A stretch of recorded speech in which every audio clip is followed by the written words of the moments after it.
just finished up an interview with Masoud Pezeshkian, who is the president of Iran, the 70-year-old heart surgeon who leads the country we were just at war with about a week and a half ago. We know we'll be criticized for doing this interview. Why did we do it anyway? Well, we did it because we were just at war with Iran 10 days ago and maybe again. And so our view, which has remained consistent over time, is that American citizens have the constitutional right and the God-given right to all the information they can gather about matters that affect them. If their country is doing something with their money in their name, they have a right, an absolute right, to know as much about it as they can. And that would include hearing from the people they're fighting. Now, can you believe everything you hear from the president of Iran? Probably not. But that's not the point. The point is you should be able to decide for yourself whether you believe it or not. And keep in mind that anyone who seeks to deny you that right is not your ally, but your enemy. By the way, we have also put in, for the third time in the last several months, an interview request with the Prime Minister of Israel,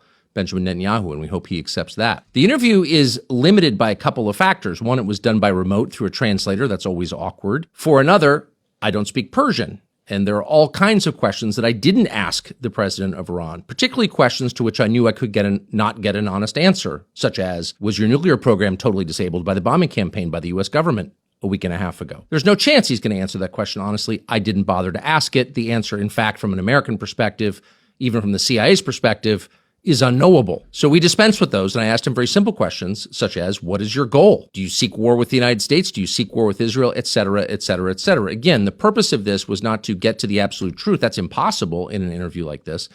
The purpose of the interview was to add to the corpus of knowledge from which Americans can derive their own opinion.